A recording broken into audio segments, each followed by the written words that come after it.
This video is brought to you by Sayorite. Visit Sayorite.com for all your project supplies, tools, and instructions. In this video, we'll show you how to make cushions for a curved patio set. After watching this video, you too should be able to make cushions for your outdoor patio furniture. We're going to be using the world's best outdoor upholstery fabric, Sunbrella, available from Sayorite. For more patterns and colors, you may want to consider Giabella fabric from Sayorite. We found some old furniture that's frame was made from metal. To restore it, we used a wire brush and steel wool to remove loose paint. Then we used Rust-Oleum Rust Reformer, which helps to convert any rust to a paintable surface. Then, after it dried, we used Rust-Oleum Hammered for a beautiful look on all of our metal furniture. Now that our frames are ready, we can now make the cushions. Cindy from Sayorite will show us how it's done. We'll first start with the seat bottom. I'm going to use this Durascrim patterning material to make a pattern for the seat on this iron furniture. It's outdoor furniture that no longer has its original cushions, so we're going to start from scratch and make some cushions for it. And I'm going to use these lines in this patterning material to get this centered and even on the frame, so that line comes at this corner and it connects at this corner also. And I'm going to mark the center so I know that this stays in place as I'm marking it.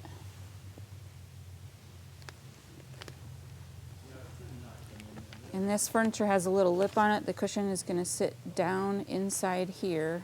So that's where I'm going to make my marks all the way around the frame in this area. Cindy will use these dots as a reference to how to cut out the Durascrim pattern material. She will only mark half the chair. Then the Durascrim pattern material will be folded in half and pinned together, and then she'll cut it out so that it creates the opposite side at the same time. Watch as she explains. Now I'm going to take it and fold it in half and line up these white lines and my marks for my center. Because she used the white line on the Durascrim pattern material and carefully lined it up to the chair, she knows that when she folds it in half, it'll be accurate. Put a couple pins in it to hold it all together. And then cut on the lines that I made all the way around. Notice she used the multi-use pins and pinned it in several spots so that it will not move as she cuts.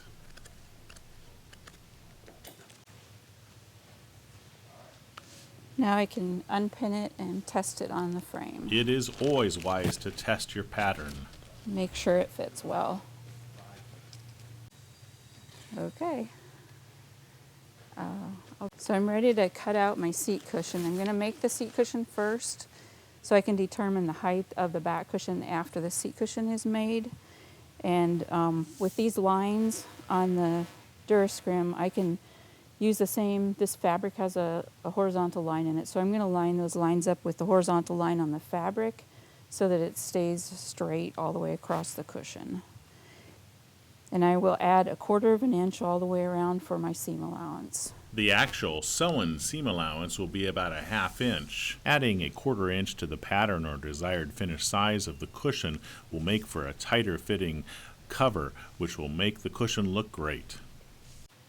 Now since this piece was cut the exact size of the frame, I need to add my seam allowance to it before I cut it out. So I'm going to add the 1/4 inch all the way around. Again, our actual sewn seam allowance will be about 1/2 inch. We're only adding about 1/4 inch to the plate for seam allowance rather than the 1/2 inch that will be used. Now I'm ready to cut this out, and I will cut on the pencil marks that I just made for my seam allowance. Cindy is cutting this plate out with scissors. If she were using a hot knife, it would prevent the unraveling of the fabric. We're going to show you that so that you can decide which way you want to cut your plates in boxing out. Really, really easy Here to use. we're cutting out a plate with the Sayorite Edge hot knife, and this will seal the edge and prevent it from unraveling. Here's Cindy. So here you can see the difference of using the hot knife. It's all finished and clean. You can't pull that apart. It's fused together, and here we can easily pull the threads out. It's your choice. Use the Sayrite Edge hot knife and you will not have to worry about the edge unraveling as you work with the fabric. Now I can remove the pattern.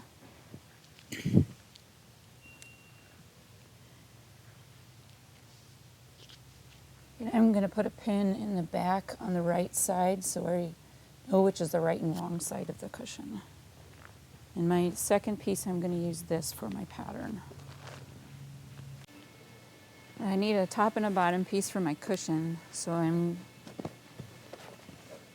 turning this over, right sides together, to cut the other one.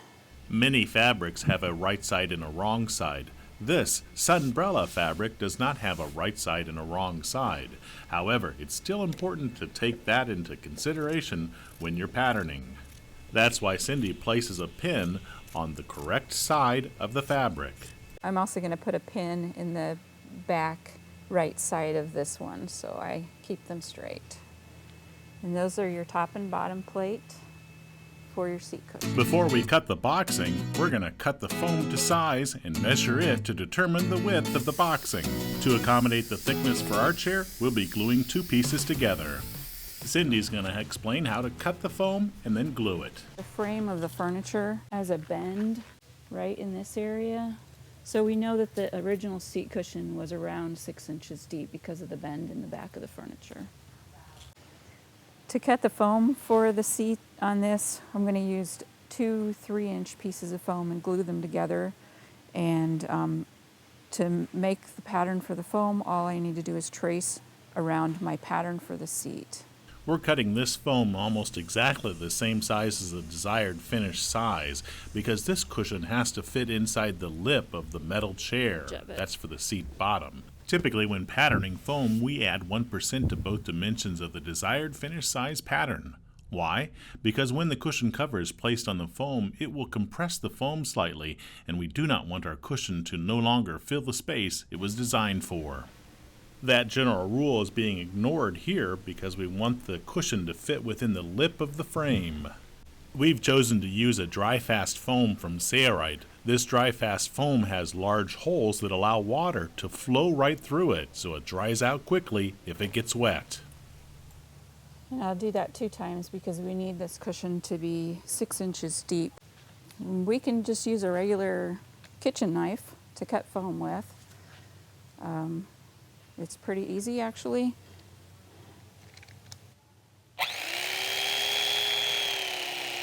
If using an electric kitchen knife like this, be sure to hold it straight up and down, perpendicular to the top of the foam, so you get a nice straight cut. Customers that cut their foam with an electric kitchen knife often ask if there's problems with the edge not being perfectly straight.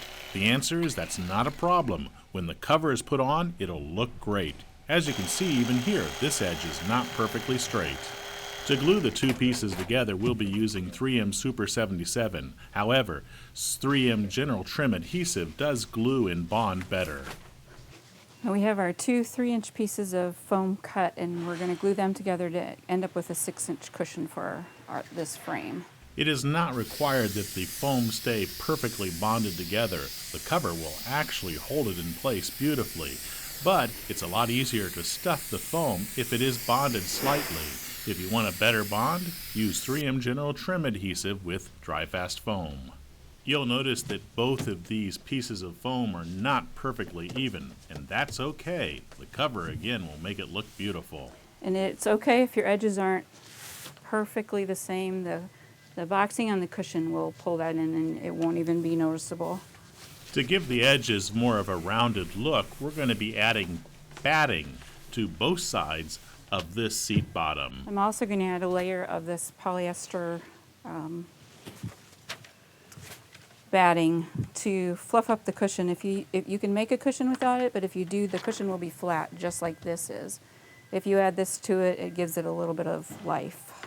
And this also needs to be glued on. Once the batting is glued over the top side and the bottom side of the foam, Cindy will trim it roughly around the perimeter. Don't worry, dry-fast foam will still breathe beautifully with polyester batting on both the top side and the bottom side. And I'm going to cut this even with the size of my cushion. and just trim it off. You'll notice she leaves approximately a ½ inch all around the perimeter. It's not exactly even, and that's okay. And actually, that gives it more of a rounded look.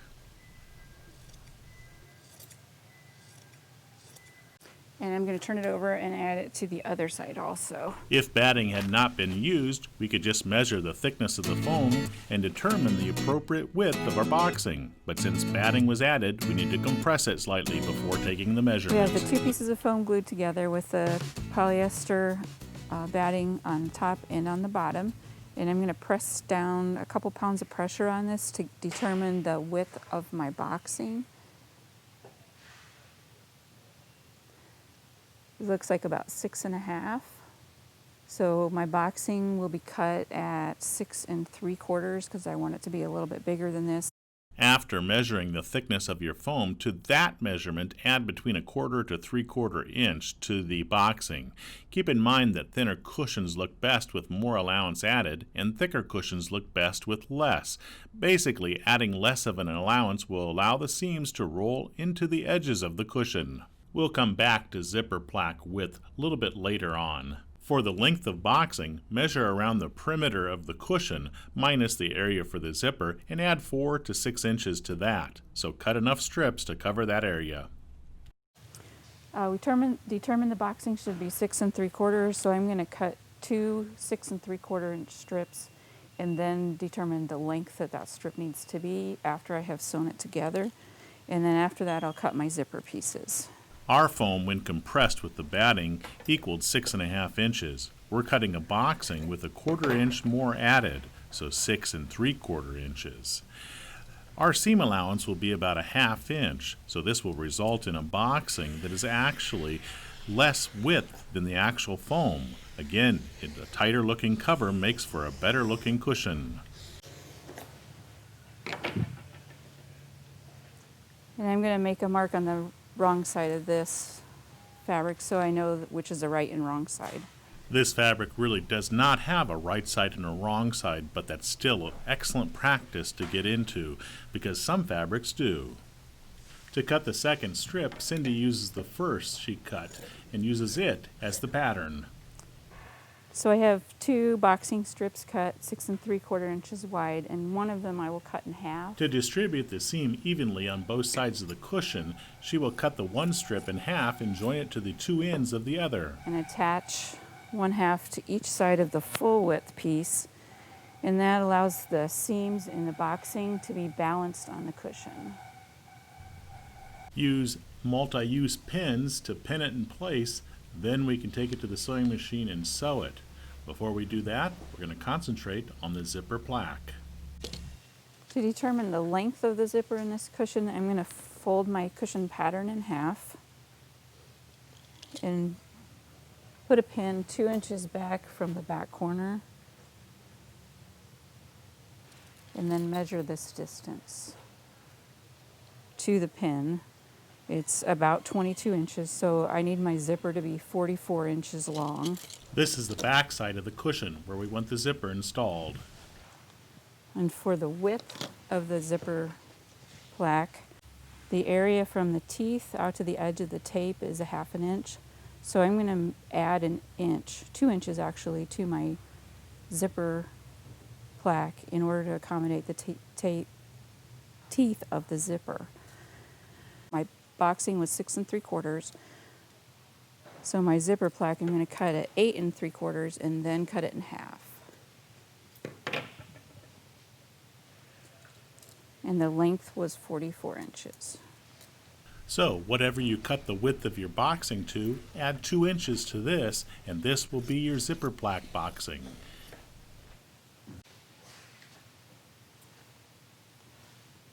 I'm going to pencil mark on both sides of this on the wrong side, and then cut this piece in half to accommodate the zipper. This 8 3/4 inch width of zipper plaque boxing is cut in half. Do the same for yours, whatever the width is. Next, we'll install the YKK zipper to this boxing. This is where I will turn under the inch to accommodate the zipper tape. And I'll do that all the way down one side of each piece. This 1-inch hem is folded back on top of the wrong side of the fabric. We'll do that to both strips. I'm going to cut my zipper tape just a little bit longer, maybe half an inch longer than my zipper plaque.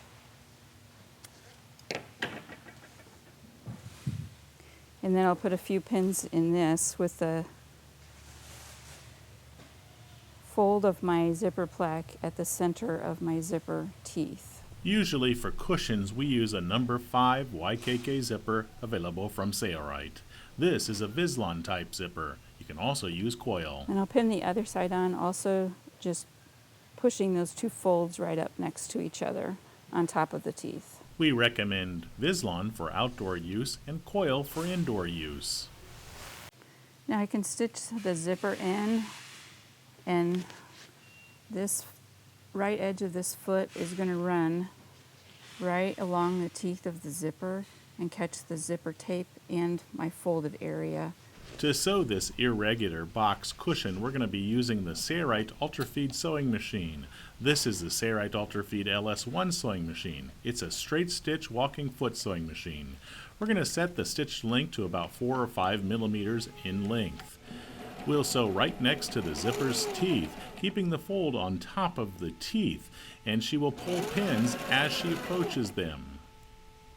If sewing outdoor cushions, we recommend using a V69 polyester thread with Sunbrella upholstery fabric. If using Sunbrella marine grade fabric, we recommend using V92 polyester thread for outdoor projects. If you're using upholstery fabric for indoor applications, use a nylon sewing thread. You can use your fingers to push those two folds together and make sure it stays, covers the zipper teeth. When one side is sewn, turn the entire assembly around and start sewing from the opposite end. This keeps the zipper teeth up against the same side of the presser foot that the original stitch was sewn on. And I'll just do the same thing down the other side. Here's a tip. Always try to hold or press on the two trailing threads to keep them from getting bound up and creating a rat's nest on the bottom side of your fabric assembly, as you just saw. Now we're ready to put the slide onto the zipper. And you hold it with this part going up. Slide that opening onto the teeth and just tug on the teeth a little bit, and it'll start to open and the slide will start to go down. And just push it down. Now I'm going to sew my two seams on my boxing strip here and here. So approximately a ½ inch from the raw edge. We left the selvage side on the fabric, so we're sewing right where the fabric becomes usable. So right behind those holes. Typically at the beginning and end of stitching, do some reversing to lock the stitch in place.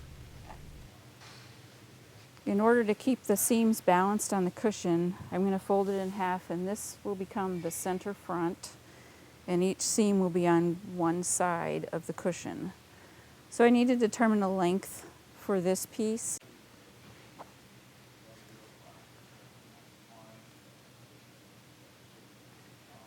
I also want to mark the center of my cushion or my zipper plaque. Our seam allowance will be about a ½ inch. Never cut deeper than that. So the zipper will go back here, and it's 2 inches in from the edge of the zipper or the edge of the cushion. So I'm going to do a rough measurement around this cushion.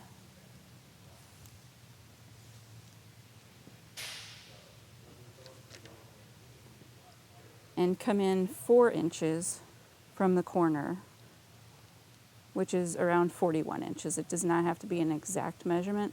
So if I double 41, that's 82. So I would like this piece to be 82. The boxing's been folded in half. She measures from the fold over to 41 times 2. It would be 82. And what that extra 4 inches does is it leaves me enough. There's the 4 inches. It leaves me enough to cover up the end of the zipper when it's in the cushion. And it will finish it off nicely on each end.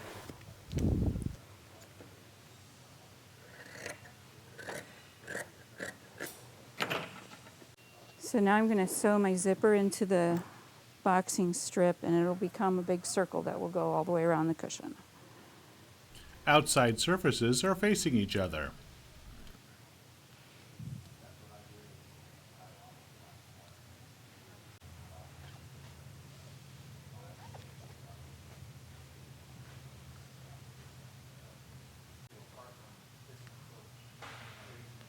So the next stitching I do will be right here and right here. And I'll take a scrap piece of fabric, and that becomes my zipper stop.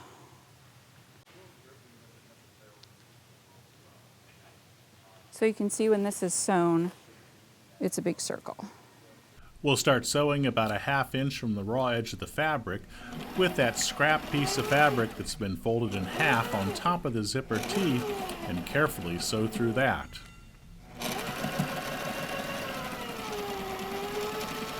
We'll do that to the opposite end where the zipper plaque joins the boxing.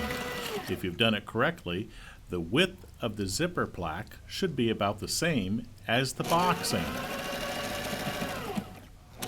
As you can see, ours is. Piping or cording adds character to the cushions. We're going to show you how to make your own next. The next step will be to cut the bias cording for our cushion. And the reason I want to cut it bias is because it goes around the corners better and it doesn't ravel. So to start my bias, I need a 45-degree angle, and this ruler has those angles on it.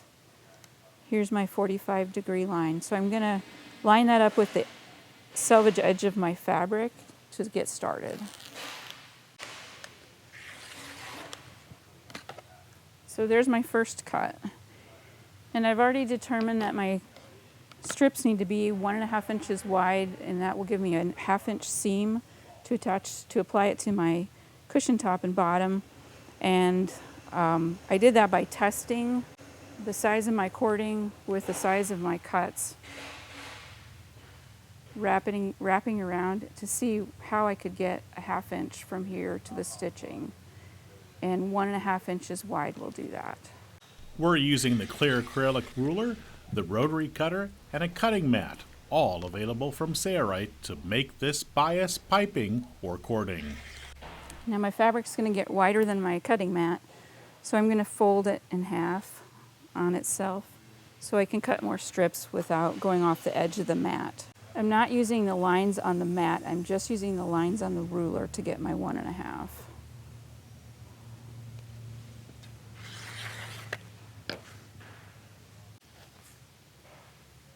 I also want a 45-degree angle that distributes the bulk on the cording so it's not real thick in one spot. So here's the 45-degree angle there, and I'm going to take the next one, put it right sides together on top of that one, and when I stitch, I'm going to stitch from that angle to that angle. And that will give me a continuous strip of cording, 1.5 inches wide. We'll be placing piping all around the perimeter on both the top and bottom side, so we need strips equal to the perimeter times 2. And always don't forget to make a little extra.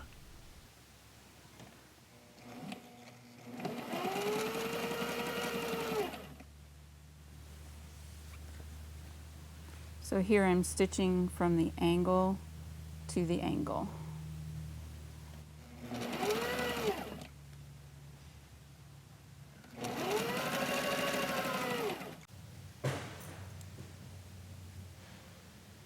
So here's your strip, and when these seams are opened, you can see that when they roll over the cording, they aren't on top of each other. Beautiful. Now we just add our piping. So now I'm just going to lay the cording in the center of the piece and wrap the fabric around it.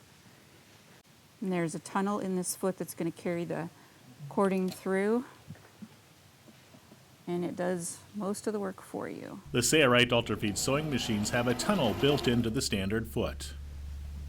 Try to keep these two edges even, because this is your 1/2 inch seam allowance after you get this sewn. if you're using a home sewing machine or others, you may need to install a cording foot. When Cindy comes to each one of the seams, notice that she splays out the fabric so there's not a lot of bulk there. Then she lays the piping, or sometimes referred to as cording, right on top of that seam and then sews over it. We'll be installing this piping to both the top plate and the bottom plate. That's next. The next step is to apply the cording to the top and bottom plate of the cushion. So the pin is here because this is the right side of the fabric, and I want to apply the cording to the right side. And I'm going to pin a little bit of this on so you can see what I'm doing. And remember, on our pattern, this is the back of the cushion, and I like to start in the center just because it's visually pleasing when you get your cushion finished. So here's what it'll look like as I start to sew. I'm going to match these two edges up. And when I get to the corner,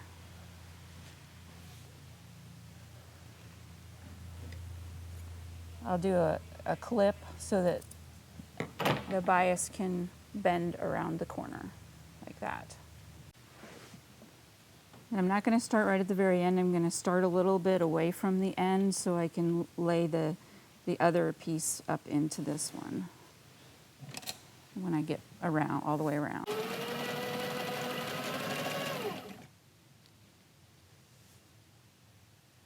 Line up the flange of the piping, or the edge of the flange, with the edge of the plate. This stitch is about a 1/2 inch away from the raw edge of the fabric. You can see the 1/2 inch on the back side.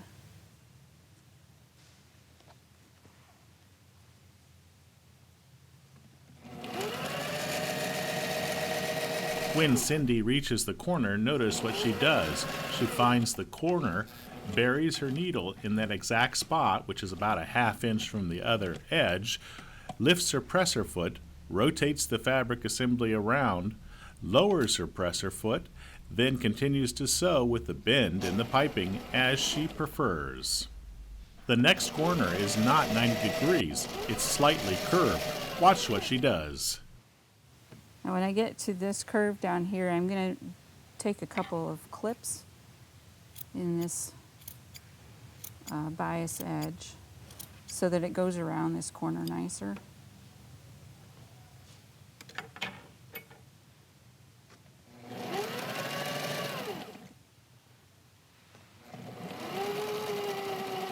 And just take a few stitches at a time and readjust it.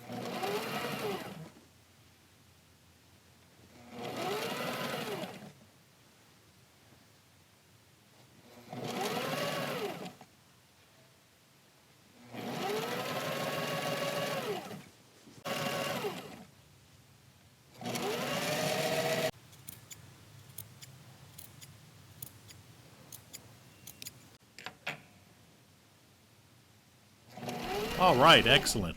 Let's move ahead and skip to the part where we need to join the piping together. All right, I get back to where I started. I'm going to clip this off and then cut about 3 inches longer on the piece that I'm still working on. And open it up.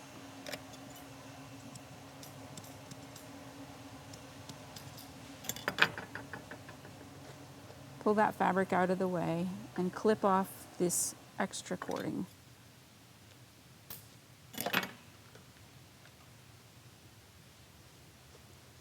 And I pull this up here and fold that in diagonal, which keeps it from being really bulky.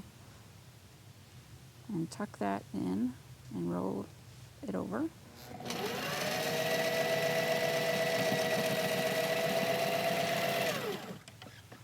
Now your bias is finished at the end. Follow that exact same procedure for the second plate. Up next, we'll sew the boxing to the plate. The cording is applied to both pieces.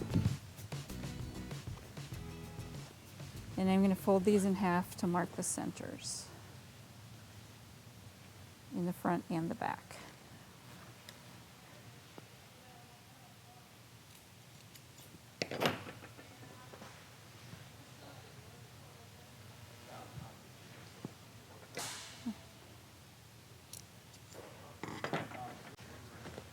Now we're going to take the boxing strip that we made with the zipper plaque in it. And I already marked my centers there. So we want to make sure I marked the centers of the front also. And just make a little clip at the top and the bottom. So the center clip on the zipper piece is going to go to the center clip on the cushion piece. And I'm just going to put a few pins in this and then stitch it so you can see how it's going to work. Typically, we do not pin the boxing to the plate assembly as Cindy's doing here. She's just doing this to show you how it's going to work. However, if you feel like this will be difficult, you could pin the entire assembly together prior to taking it to the sewing machine.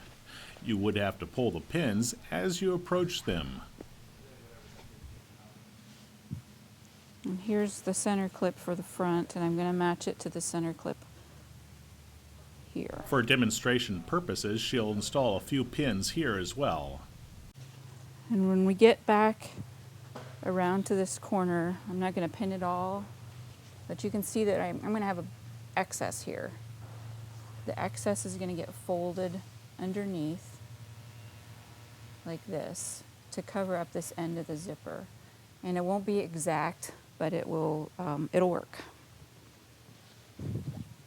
So I'm going to go start stitching actually in the center front, and I'm going to go around this way, and then I'm going to come back and go around this way, and that will let me make these two folds in each end of the zipper. So this is where I pinned it together at the center front with the two notches matching. When sewing the boxing to the plate, be sure all the raw edges are lined up as you're sewing along. And keep the cording or piping in the tunnel of the sewing machine. This straight edge will go around this curve better with a few clips in it also. Do not create clips that go deeper than our seam allowance, in this case, a 1/2 inch.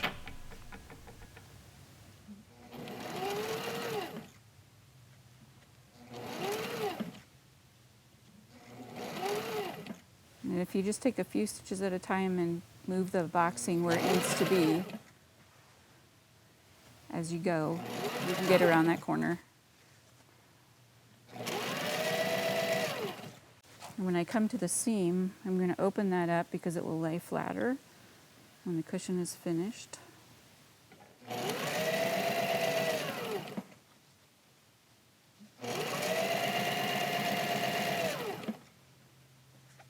And then make a clip at the corners so that the boxing goes around the corner. At 90-degree corners, we make a single clip. At gradual corners, we make several clips. Now here is where we cut that extra 4 inches. And that's what's going to happen to it. It's going to get folded on top of itself and stitched down. Remember, when you reach a 90-degree corner, bury your needle, lift your foot, make the turn, lower the foot, and continue sewing, as you see here.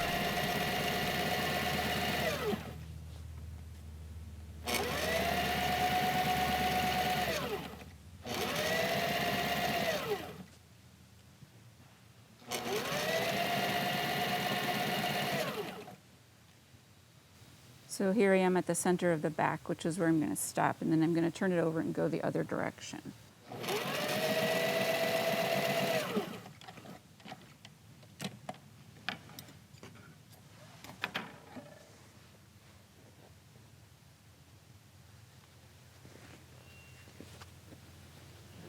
And there's what that folded area looks like on the right side. We didn't show it, but the assembly has been flipped. The boxing is now on the underside, and the plate is on top. And we're here on the front side. We'll start sewing right where we started, again going the opposite direction. So I'm back at the front, and I'm going to go around from the front all the way around to the back again. She starts about 3 inches on top of her previous stitches. That way she doesn't have to do any reversing. Then she'll sew all the way around. We're going to skip ahead here and show where the zipper is joined because we need to create that fold again just as we did earlier. So we're going to skip ahead here. Put a few clips in it to go around the curve. We skipped ahead to the 90-degree corner, and here's where the zipper begins, just a few inches away. Now this time your fold will be on the bottom.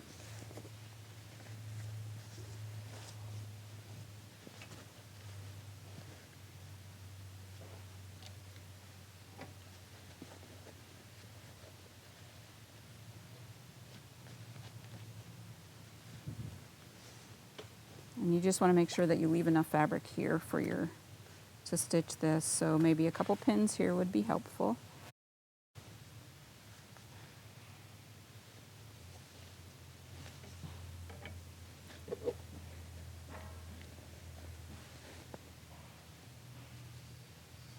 So there's my fold to cover up the end of the zipper.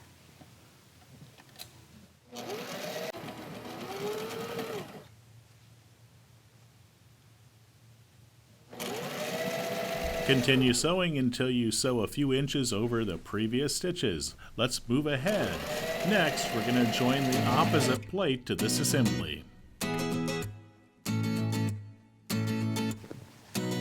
So there's the first piece sewn to the boxing in the zipper. And now I have the other piece to sew, and I'm going to match the center clips again and put in a few pins.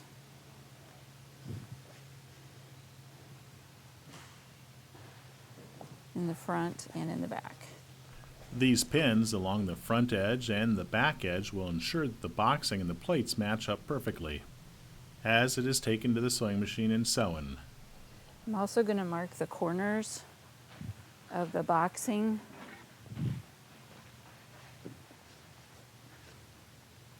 And I do that by folding this cording together for 2 or 3 inches and then pulling this out straight. And the reason I'm doing that is so that this corner ends up the same place as this corner when I put it together. So I'm also going to put a little clip right there. And that will tell me that that's where that corner needs to land. She'll do this only at the 90-degree corners. If you'd like, you can pre-pin the entire assembly before you take it to the sewing machine and sew to ensure that it goes exactly where you want it to. Okay, I'm starting at the center front again, and I'm going to go all the way around to the center back and then turn it over and do the same thing on the other side. If you had pinned the whole assembly, as you approach each pin, you'll need to pull them out. As you can see, we've only pinned at the forward notch and the back notch of this cushion. So everywhere else, Cindy's going to have to be careful to not pull or stretch one assembly more than the other. And then when she gets to the 90-degree corners, she's going to check to make sure the notches line up.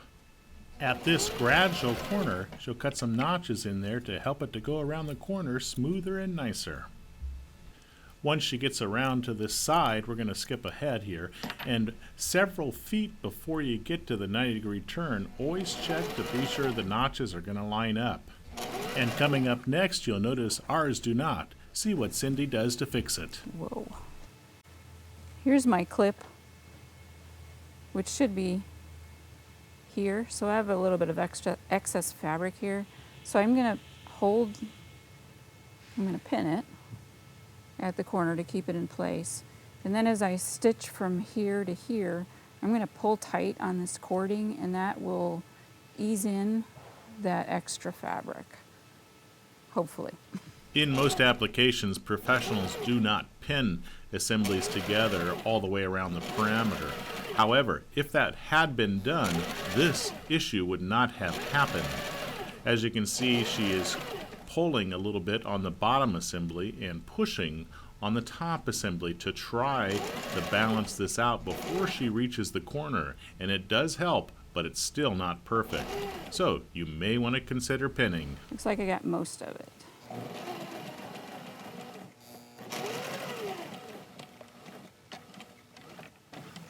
So my clip is a little bit off, but that'll be okay. It's the back corner. Instead of pinning, if you'd like, you could use a 1/4 inch seam stick for canvas. We show that in other videos. And here's the part that's folded over for the zipper, so I'm going to fold it again underneath and stitch.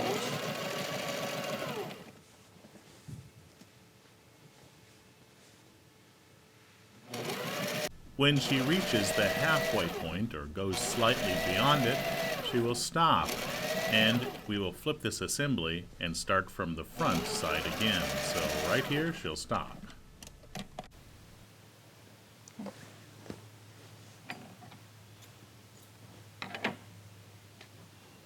And now I'm back at the center front where I started.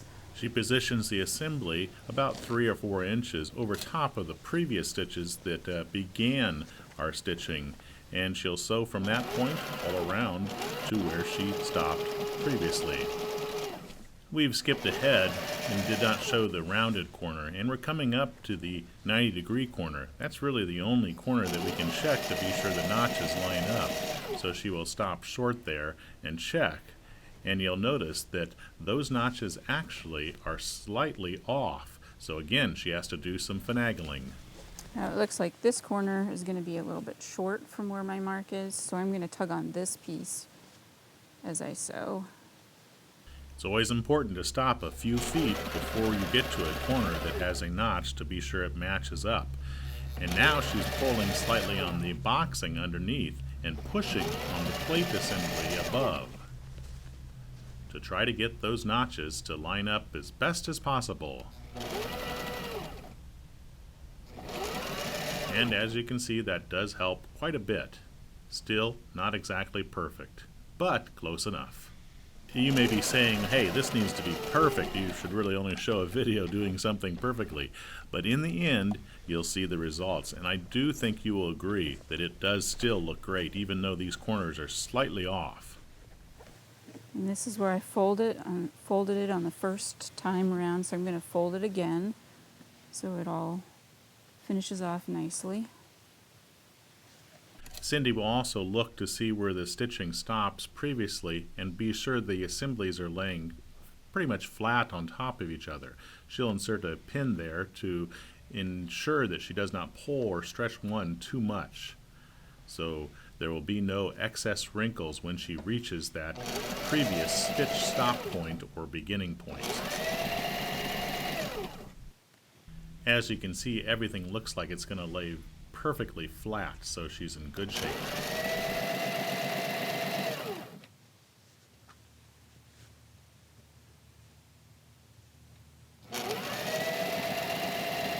Now it's all sewn together. All we have to do next is insert the foam.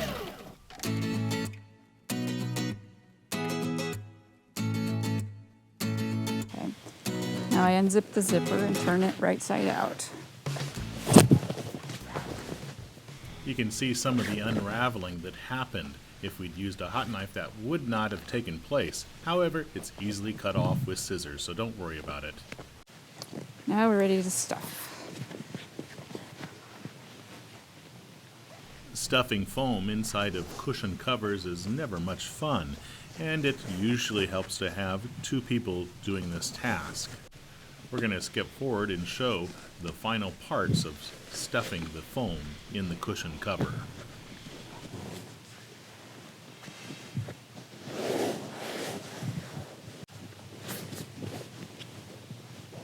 At the corners and along the edge of the cushion cover, the foam will need to be pushed into that position. You'll notice that Cindy's hand is inside the cover and she is trying to lay the foam and the polyester batting in the appropriate position for the best look. When you're working with this, you want to push the seam down towards the boxing, away from the top and bottom of the cushion. Sometimes, if a corner doesn't look filled appropriately, a polyester fiber fill can be used to help plump it up. And then I'm going to use the polyester fiber to fill out the corners nicely. See, this one looks like that too. Remember that our corners did not match up exactly. The cushion still looks great, but you can see slight wrinkles here at this 90-degree turn, and those wrinkles are caused by having to shrink up one side more than the other as it was sewn. But overall, the cushion cover looks great, and as soon as we get this zipper closed, it'll even look better.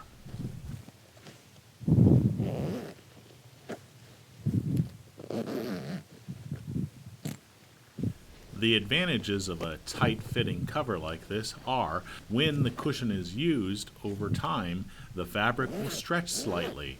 This stretch will not cause adverse effects. The cushion cover will still fit nice and tight. That's why we do not add our total seam allowance into the plates or boxing.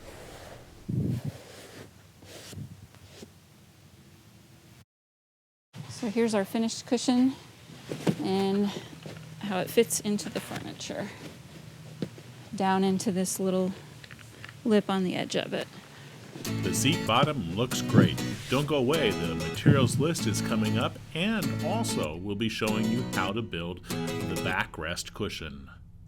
All of the materials and most of the tools can be purchased from Sayrite. Coming up next, we'll be showing you how to make the backrest for this chair. The process for making the backrest, which is coming up next, is almost done exactly the same as what was shown for the seat cushion you've just viewed. So we'll be giving you a quick overview of how to do that. First off, we need to discuss the shape of the backrest. Okay, we made this flat box cushion to demonstrate all the things that are going on with this piece of furniture, with this curve in the back and this angle right here, which means the cushion needs to be narrower at the front. So when I pull this in and make it go around the curve, we get all of this yuck. We don't want that, and we'll cover that in another video. But we also end up with this sticking way out too far on the side. So we're going to show you how to compensate for that and make that work on the sides. Looks really bad. Need to make a cushion that follows a curve? Be sure to watch item 200677 at Sayrite.com. Here's our finished cushions. And what we're going to show you is how to make the cushion follow this angle and this angle, so it looks better when it's all put together and we don't have a great big chunk sticking out over here.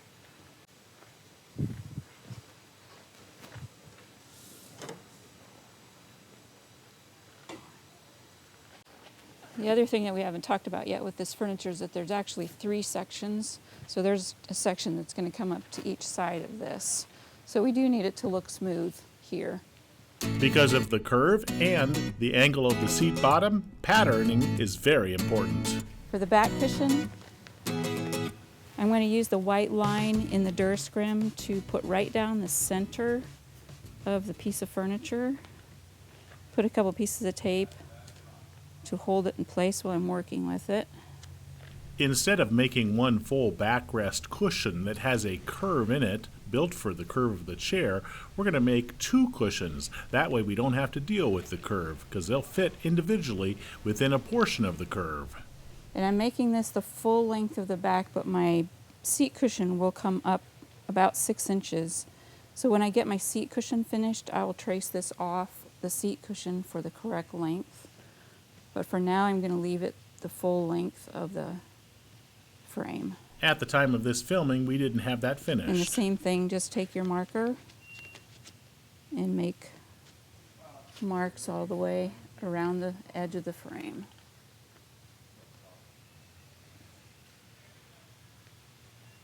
And I'm going to mark this area right here where I want my ties to be to hold the cushion on.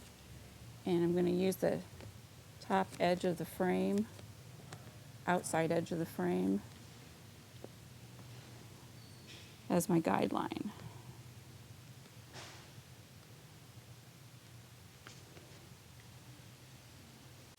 When I take this off, I'll mark this as the center so that I know that this curve goes in the center. And then when I cut my pieces, I will actually turn this one over so I end up with left and right sides. because this curve is different on this side and this side. This is where I had the piece taped at the center of the furniture, so I'm going to mark this that this is my center so I don't forget.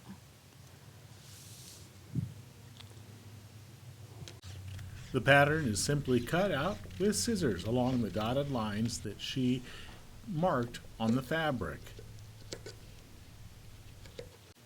I'm also going to mark this black line up here to remind myself that that's where my tie goes. And when you look at the furniture, this pattern was from the left side when you were facing the furniture. So I'm going to mark this left side facing. To finish the bottom edge of this pattern, we need to lay in the seat bottom that we finished. And now we'll create the bottom edge. To do my back cushion, I'm going to tape this pattern back on that I made initially.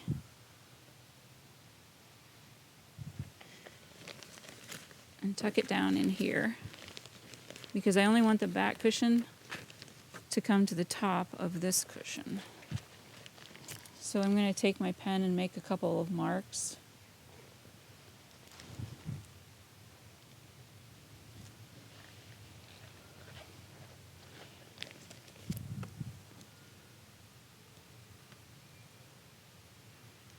And that'll be the bottom of my cushion. To determine this angle that we just talked about along here, so that the cushion doesn't stick it way out off the edge, I know that my back cushion is going to be approximately 3.5 inches thick when it's finished. So I'm going to mark. Our 4-inch foam will compress up to about a 1/2 inch when the cover is put on. Pin at 3.5 inches on this cushion.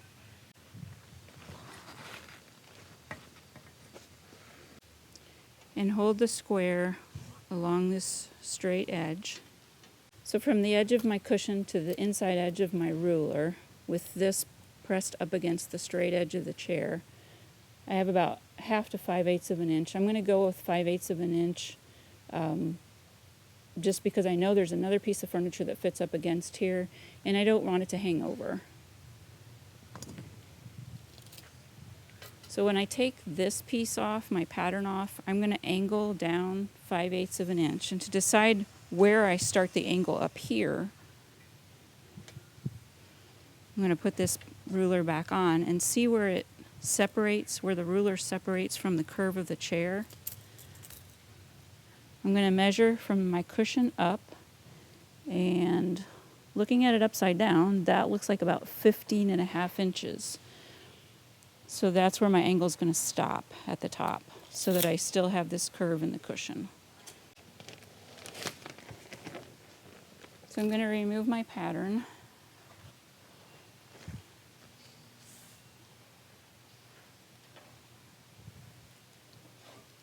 And cut off my cushion where I marked the lines along the bottom of the other cushion.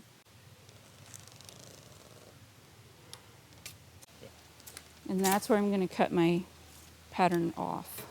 Now remember, we decided to make this 5/8 of an inch narrower at the bottom to accommodate the angle of the seat cushion. So I'm going to put a dot at the 5/8 at the bottom. And we were going to stop the angle at 15.5. So I'm going to make a line up here at 15.5.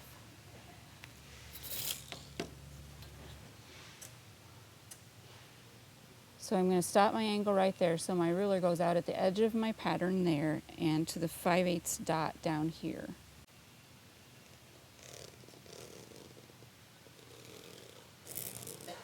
And I'm going to cut that much off of my pattern to accommodate that angle. We're not going to change the angle here in the center, but there will be a gap back here.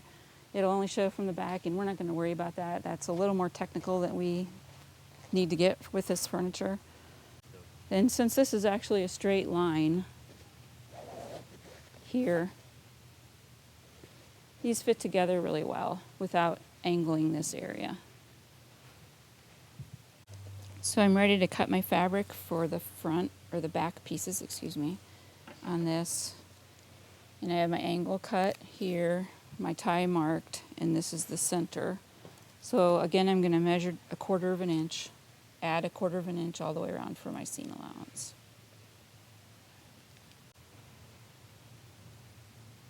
I'm going to show an alternative to cutting your fabric with scissors and use a hot knife to cut this one plate. You do need a surface underneath so you don't burn your table. So I'm using a metal ruler. And here's what happens when you cut with scissors. As you work with the fabric, it ravels more and more, and you may not want that, so let's use the hot knife on this one. All I have to do is depress this switch, and the blade heats up. It gets really, really hot, and it melts the fabric and finishes off the edge. After this plate is cut out, we'll flip the plate and cut out a second one, matching this one.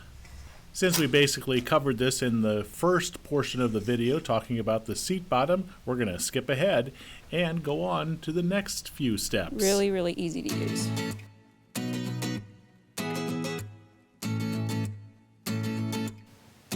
To determine the width of our boxing on this, we're going to compress this a little bit. And on this one, you cannot turn these cushions over because of the tie on the back. So we put 2 layers of the polyester batting on the front and none on the back. When this one's compressed, it's about 4 inches. So we're going to cut our width for the boxing at 4.5 inches. Keep in mind that thinner cushions look best with more allowance added, and thicker cushions look best with less. So we're going to add a 1/2 inch to this one. Then to determine the length, it's done just as we did with the seat cushion. We will not show cutting all this out. We have our 2 back cushions cut out, and here is one complete cushion, front and back. The boxing strip that had a little piece added to it to go all the way around the cushion, the 2 pieces for the zipper, and a tie. And the tie is cut 2 inches wide by 27 inches long. We know that the tie was in the center, so I'm going to mark it to go here. And this is on the back side. I just made that mark with the fabric. I'm going to put the tie together, and I'm going to just turn in a 1/2 inch towards the center from each side, and then fold that together so my tie ends up at a 1/2 inch wide. And just top stitch down the length of it.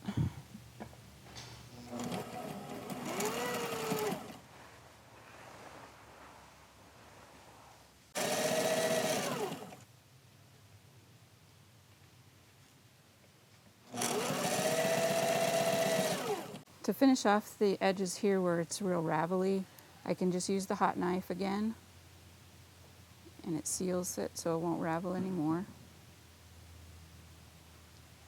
And cleans it all up. And I do that to both ends.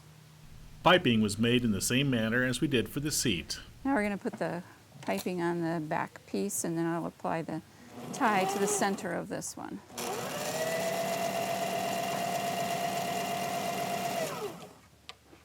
For this 90-degree turn, a single cut is cut in the flange of the piping. Needle buried, foot lifted, assembly turned, foot lowered, and then continue to sew all around the perimeter.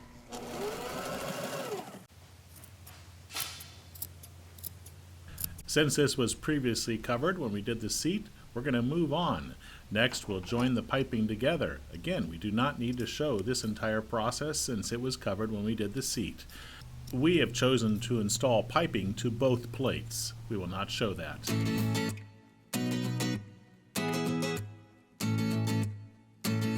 And I'm going to take the scrap of fabric and put it on the back side so my stitching catches this scrap of fabric.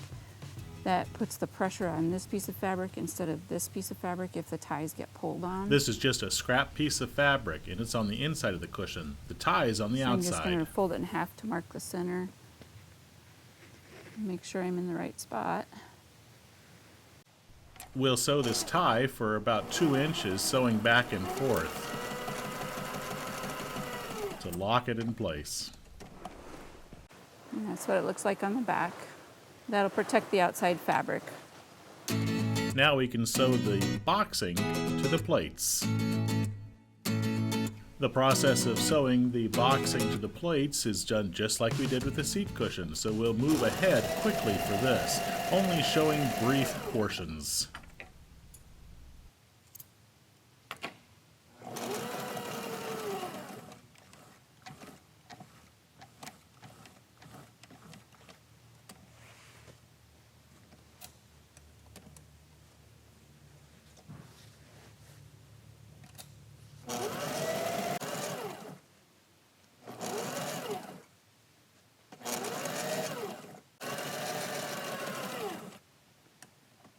The fold on this side is a little bit deeper, but this is the bottom of the cushion and nobody will see it.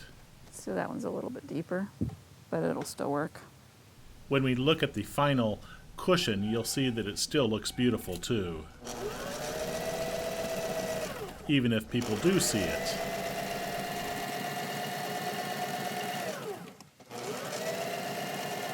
To match up the last plate to this assembly, be sure to fold the corners. So I'm going to fold it to mark the corners at the bottom again, and fold these two edges together where the piping is sewn in, and then smooth this across, and that's where my corner should land for the other side.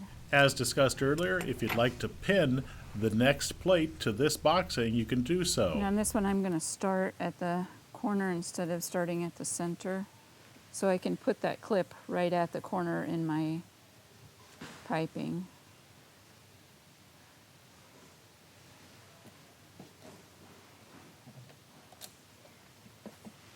And this is the bottom edge where the zipper is at.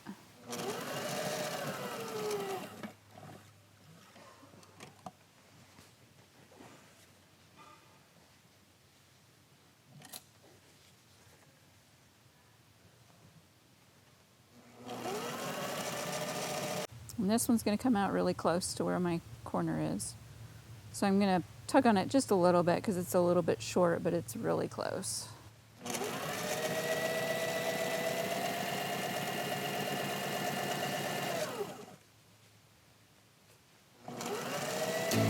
All that's left to do now is to insert the foam, as we did previously for the seat bottom.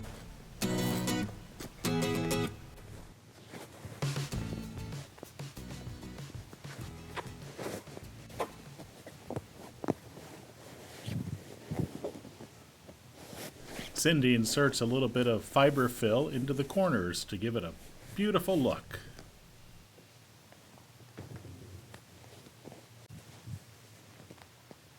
This is a nice tight fitting cover, as we designed. And you'll notice the fold on this side of the zipper is a little bit bigger than the opposite side, but it still looks great. Now let's take a look at the side with batting and compare it to the side without. With the batting, the 2 layers of batting on it. And this is what it looks like with no batting on it. It's really flat. So it's your choice. You can add batting for roundness or choose not to. So here's what the cushion looks like when it's on. I'm tying it around the brace in the back, and it follows this line nicely, and it doesn't jut way out of the side here because we put that little bit of angle in it. We're going to show the materials list yet again. The materials list is almost exactly the same as what it was for the seat bottom. So if you need to see that list, here it is again. For outdoor patio sets like this, Sailrite suggests using Sunbrella upholstery fabric or Giabella fabric, all available from Sailrite. If you have questions about how to proceed with a project like this, be sure to give us a call at Sailrite.